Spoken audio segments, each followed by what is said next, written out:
In tanti anni che mi occupo di effetti magici con le carte, mi sono accorto che esse sono dotate di una personalità propria. Sono molto amiche tra di loro, ma sono anche un tantino permalose. Te lo dimostro con questo effetto.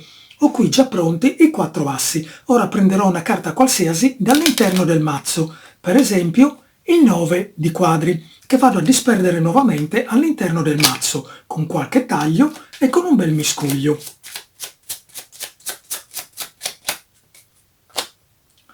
Ora concentriamoci sui nostri 4 assi.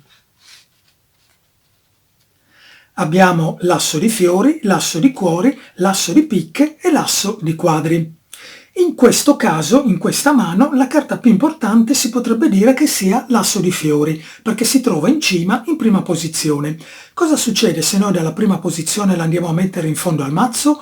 Beh, succede che, come vi ho detto prima, le carte sono un tantino permalose, quindi il nostro asso se la prende e ci dimostra la sua rabbia capovolgendosi. L'asso di fiori si è girato.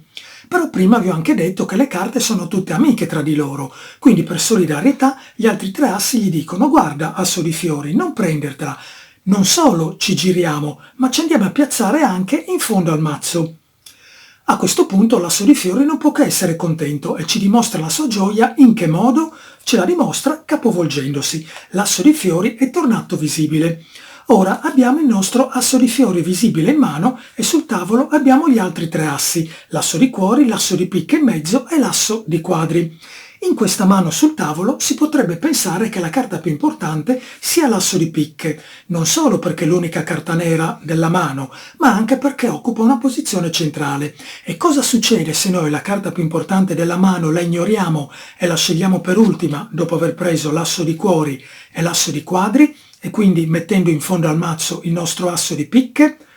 Esatto, succede che il nostro asso di picche, essendo permaloso, se la prende. E come ce lo dimostra di essersela presa? Ce lo dimostra capovolgendosi. L'asso di picche si è capovolto, è l'unica carta girata sul tavolo. A questo punto però ci sarebbe una carta che a maggior ragione dovrebbe essere arrabbiata, ed è il nostro 9 di quadri, che abbiamo scelto, quindi gli abbiamo attribuito una certa importanza, però poi l'abbiamo disperso nel mazzo. Non solo, abbiamo mescolato il mazzo e ce ne siamo dimenticati sino a questo momento. Quindi se c'è una carta che dovrebbe essere triste in questo momento è proprio il 9 di quadri. Però prima vi ho detto che le carte sono tutte amiche tra di loro e gli assi, essendo amici del 9 di quadri, le hanno voluto lasciare fare il colpo di scena finale. In che modo? Ovviamente il 9 di quadri è sempre stato al centro dell'attenzione, perché in realtà il 9 di quadri è sempre stato assieme agli assi. Un magico saluto da Lucoral.